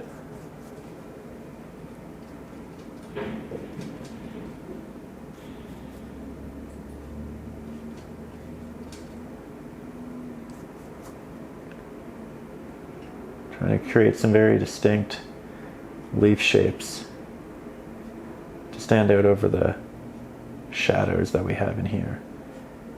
If all of our strokes are very loose, then we might not have those sharper edges for the leaves that make them look as good as they can. We can also put some foliage up here over portions of these branches. We want them to get lost to a point.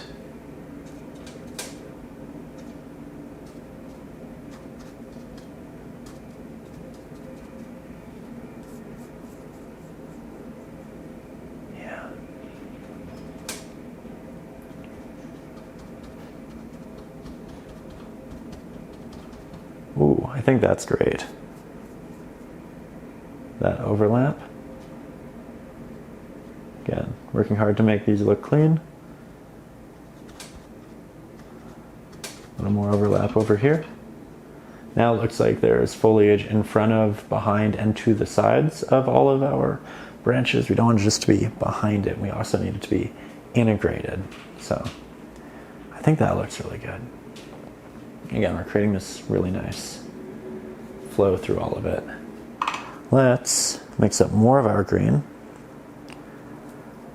And I always get asked the question, how do I keep my paint wet on the palette for as long as I do? And to be honest, I just remix a lot of paint, which is good because it gives you practice in mixing and refining colors and making it all look the way it should.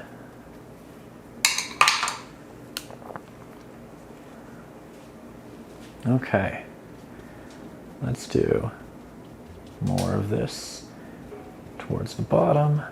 Not too much, but a little bit. We can also, this is fun, grab our liner brush. Make sure this is nice and damp. We can do a little grass. Just these teeny tiny strokes with the liner that protrude here and there. We don't need an infinite amount of grass. We just want a little bit in between some of these roots. And this is also going to complexify the image in a wonderful way.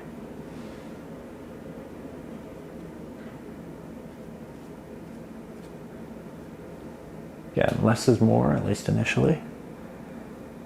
But we can build. And we shall.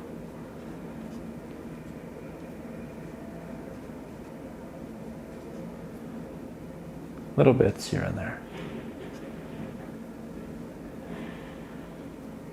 It's getting exciting.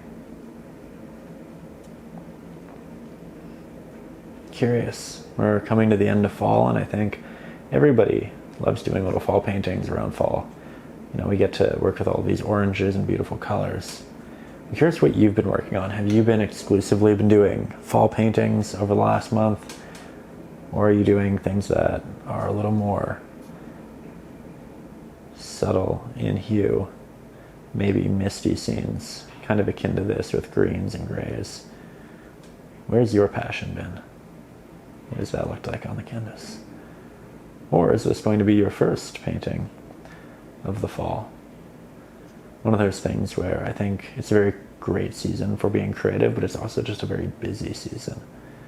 So sometimes we can do it, sometimes we just get busy with life, and that's okay too.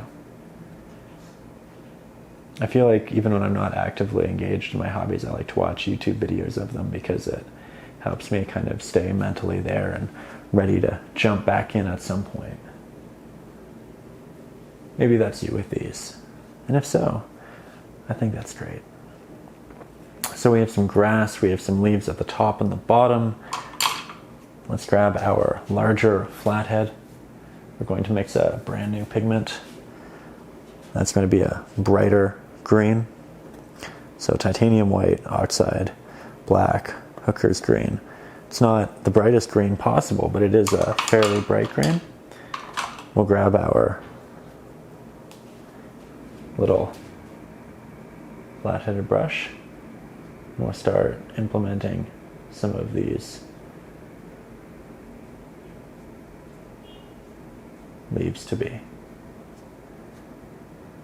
just a little bit brighter than what we had. But I think we actually can go a lot brighter than this even.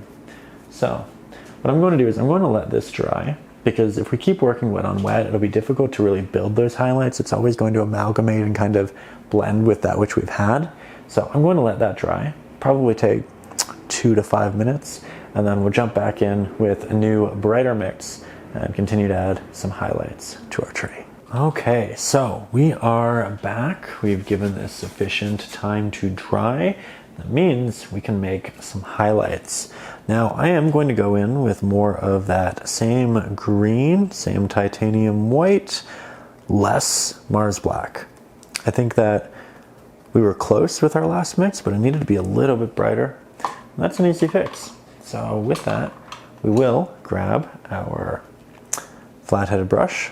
We'll grab some of that pigment and we'll start applying this on top of our little leaves down here. We just want to give these form so they don't look like little taps on the canvas, but actual clusters of protruding leaves. And I think this is a good way to start. For the most part, we do want good larger applications. We want to build the bodies of these areas of foliage. However, this isn't how we're going to continue and finish this application. It's just how we're getting the base in there. And once we do have the base, once we like our general areas of foliage and we have a good understanding of where our highlights are going to be, how they're going to be presented. See that I'm not just doing them on the bottom sides, we're also going to work it up because we will have larger leaves up here as well. You can see actually in the reference there's a lot right through here.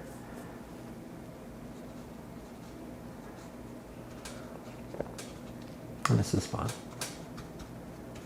It's a bit of a brighter highlight in this darker, more dense area. Kind of brings the eye up and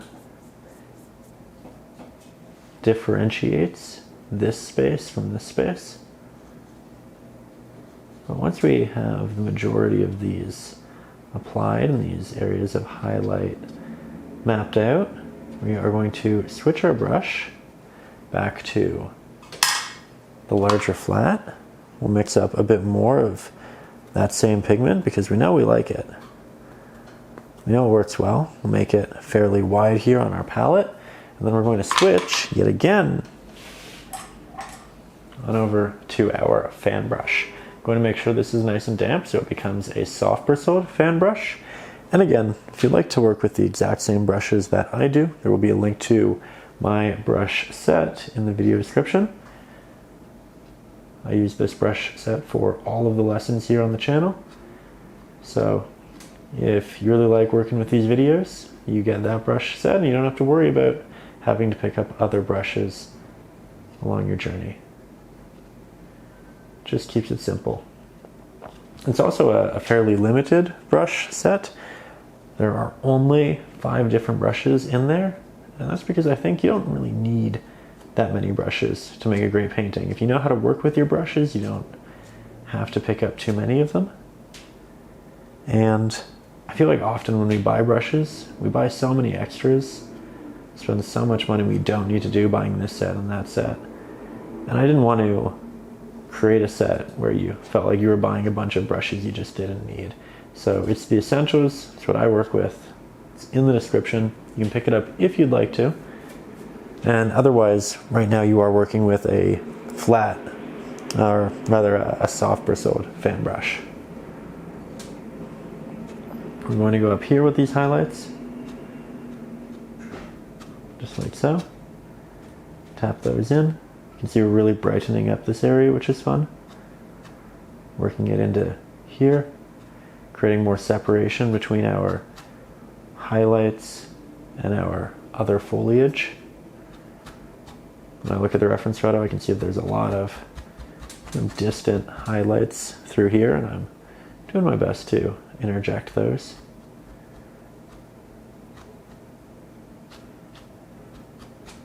There we go. I like that a lot.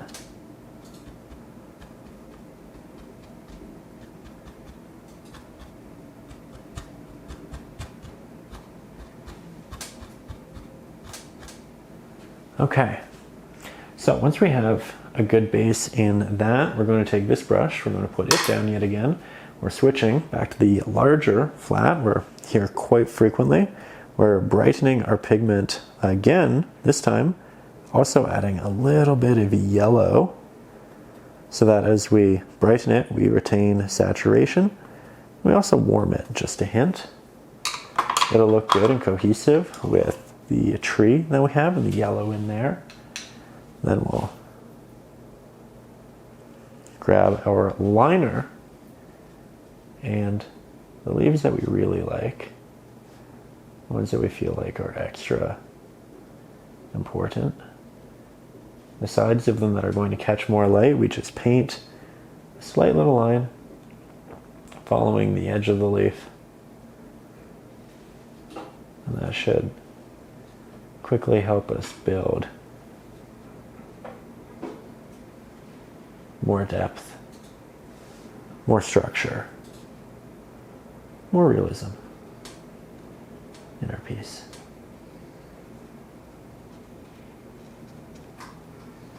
Very good. You're gonna have a couple over here because we will have some light that works its way through. Like that. Looks good. Maybe a little bit more of that highlight towards the tops of these.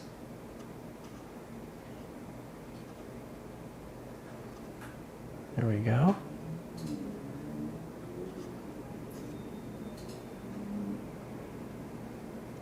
I feel like we're off to a really good place with our greenery. One of those things where I think what excited most of us about this image was the roots, but the greenery can add so much. It can drive a lot of joy and fulfillment out of this space as well. Just need to put the time in. Trust the process, and we'll get there. Again, I'm taking steps back, making sure that as a whole it's coming together in the way that we want it to. Jumping from here to here to here.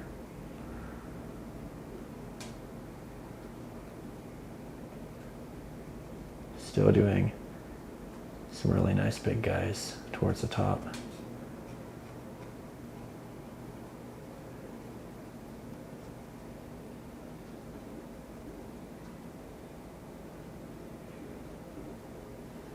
Good.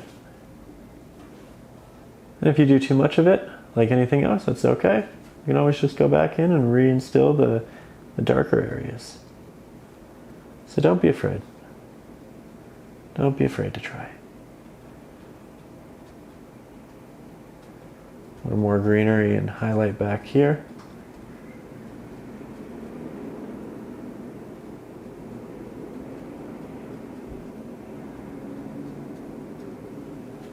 That looks good.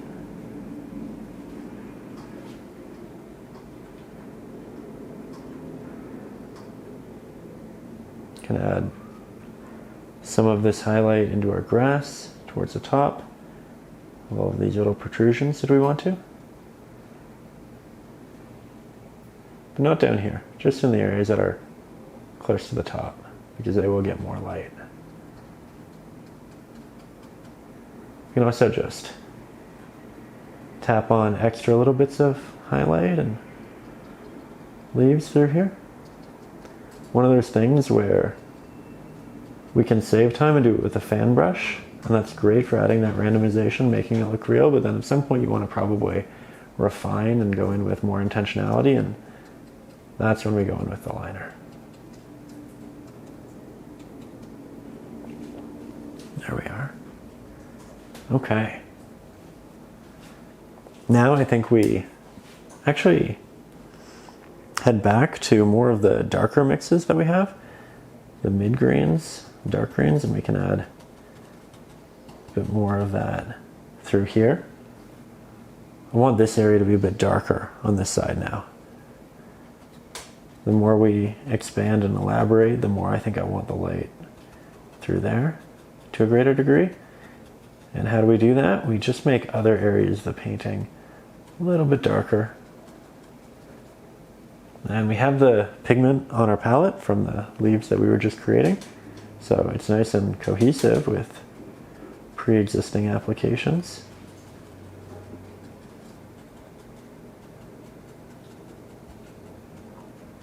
There we go. Yeah, that looks much closer to the reference photo.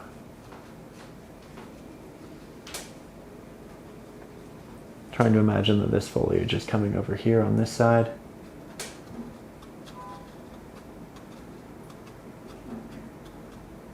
Kind of closing that portal of light, but we can, and we will, add more of that light as well. So I think I'm going to grab a larger flat-headed brush. I'll grab a little bit of our blue, a lot of our titanium white, mix something similar to what we had initially in the sky. Let's add a hint of Mars black. I want this to be a good thick pigment, so I don't have a lot of water in it. I want it to be opaque. Grab that. Then we'll start recreating openings because we closed it off and now we have an opportunity to open it back up in the ways that we really want it to be. So we're just doing some restructuring. We can do more of these little taps. Again, I want more tiny taps towards these areas, less out into the open, but we can do these areas that are a bit more playful and big. We just want less of them because there will be openings. We do want to create that variety. We just want to do so intentionally.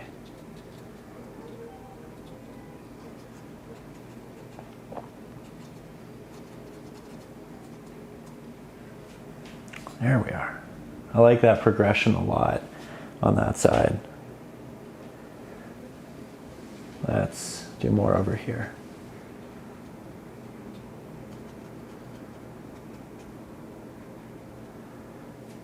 Working it around some of our greenery, but not all. Still trying to be careful.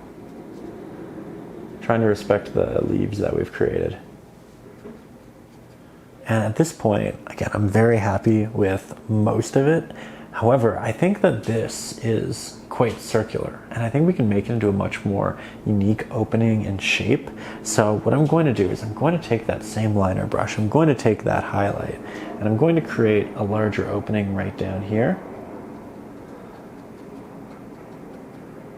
And we can build it into that larger opening for sure. But I think I want this to be pretty standout as well. So it feels like we have two areas where there's not much in terms of foliage and leaves. I think we can also take that and work it up into here in a slightly more dramatic way. Again, we're working around the foliage that we've presented, working around some of the tree, but I think between this, and this, it's much more interesting. So we're focusing on specific zones while also doing our little taps in different directions.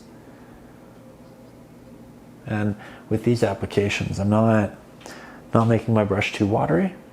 Watery does help with precision and mark making, but right now we need it to be extremely opaque, and I think we're getting that by using more pigment rather than water in our mix.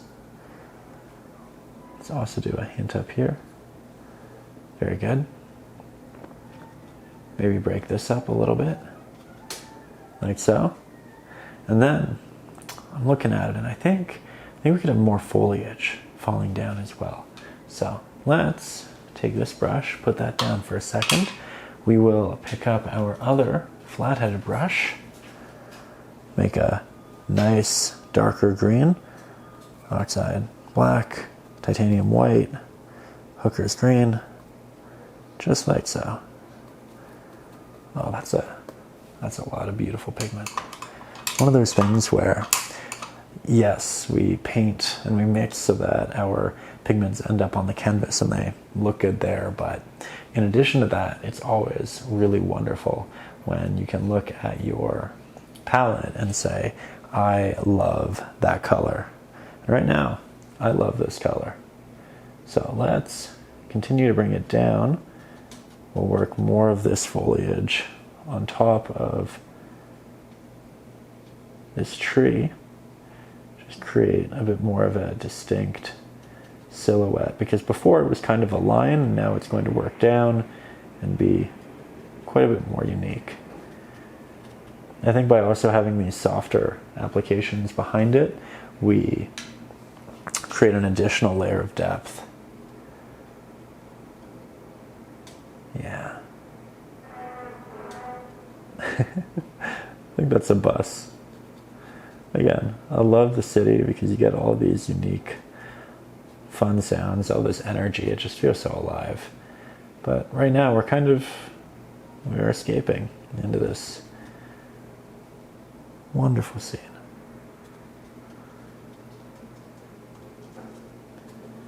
Also, as always, I'm curious, what would you like to see me paint in a future lesson? Is there a specific subject, a setting? Always curious. Always want to make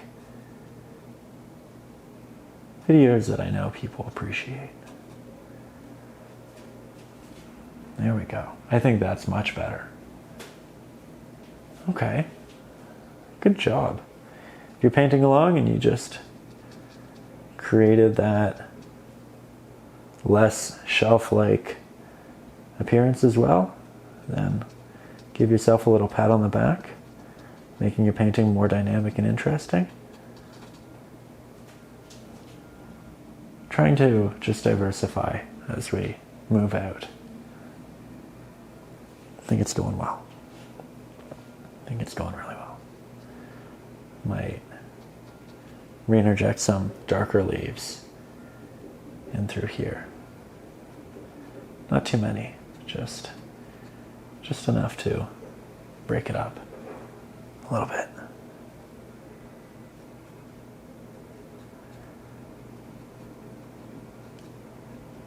This was one of those days where I didn't know that I'd really get to do a lot of painting. And I'm really glad I started. Friendly reminder for all of you who, you know, are more like me in that you say, oh, I really want to paint today, but I don't know that I'll have that much time. You know, sometimes you just need to start, and that time presents itself. I'm going to create some little branches using this darker green that I have because I think it'll be nice and cohesive with the rest of the painting. Don't want to do too much of it, but here and there I think it's quite nice. Yeah, that's a good one. Also, some of these branches will have green on and in them because they have a lot of reflected light from the greenery around them, and that can have a really big impact as well. Let's make a bit of a greenish gray, not too bright. I want to reinstill some highlights, some form into these trees that are just poking through on the side. Like so. I like that a lot. Oh, look at us. We are getting so far.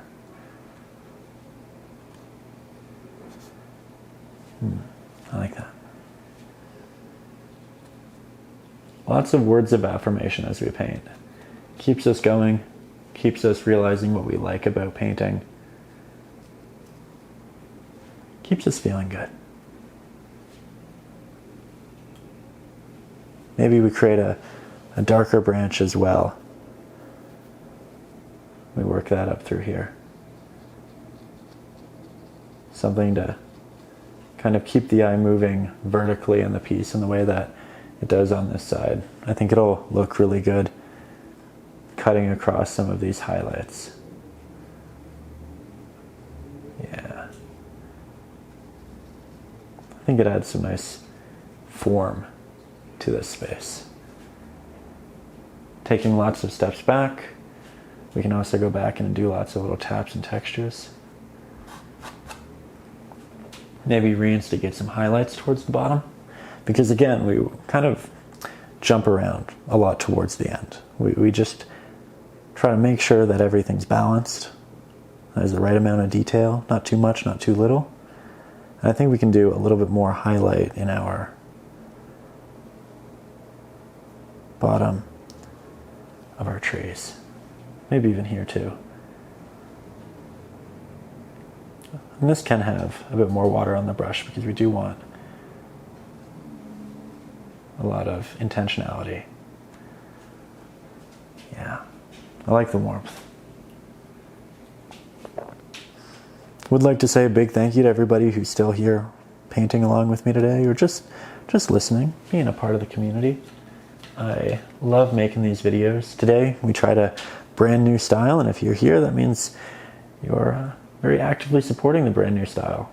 YouTube does really good things for us when we have the long watch time, so thank you for contributing, thank you for helping, thank you for being here, being a part of the community. I hope you enjoyed the new style. And if you are just currently watching along, you want to do the painting but you haven't started yet, friendly reminder that if you'd like help with the drawing, the roots, getting all of that, the perspective right, I will have the traceable up over on Patreon and a video of the traceable so you can actually watch me draw the initial drawing as well. It's one of those things where I don't think it makes sense to include in these because not everybody needs or wants that, and it does take quite some time. But for those of you who do want it, it is a bonus up on Patreon that can help if you just want to jump into the painting process and you don't want to think too much about the drawing. Up there you can also watch the ad-free versions of these videos. Just started that this year and I think it's been a really fun addition. You can also get access to a bunch of bonus lessons where we work on much larger canvases.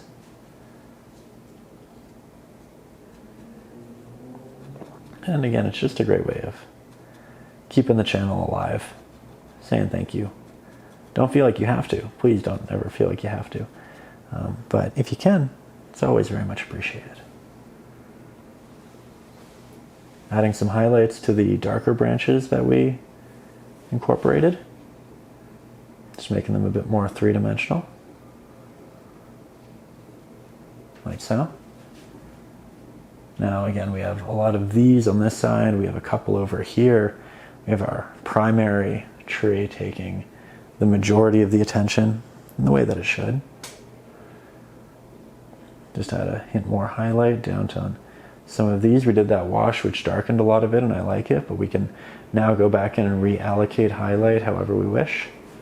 Create extra little intricacies or root structures. One of those things where we can build on it in so many ways. And it's difficult to put the brush down because it's just fun. It's just fun to paint these structures. There we go. That said, I think we're just about at the end. I think this turned into a really, really nice painting. I've been wanting to paint it for a long time. I've had it kind of saved in a folder on the computer of images I want to work with. Again, really brings me back to just being young. And I'm glad we finally did it. It was such a pleasure working on this with you. I hope you find real pleasure in painting. And if you struggle, and remember, you can always just rewatch a video. You can always repaint what you've been working on. Acrylics is a very friendly, forgiving medium. You don't have to worry. Just pick up the brush, start having fun, and eventually you'll get there. And you'll really enjoy yourself in between. I know I do. Just don't let the awkward stages of the painting stop you. We all have awkward stages, and that's okay. Paintings are the same way. We just kind of keep at it, and we end up with something we love. Okay. Again, thank you for being here. Thank you for being a part of the community. Thank you for sticking around for the first video in this style. Again, a little bit more relaxed, a little bit more quiet, and hopefully you enjoyed being able to see the canvas nice and big through the entirety of it. But thank you for being here. I will see you soon with a brand new video. If you haven't, make sure you subscribe because I do these videos pretty much every week, and I already look forward to the next one. So, I'll see you soon, and above all, as always, stay creative.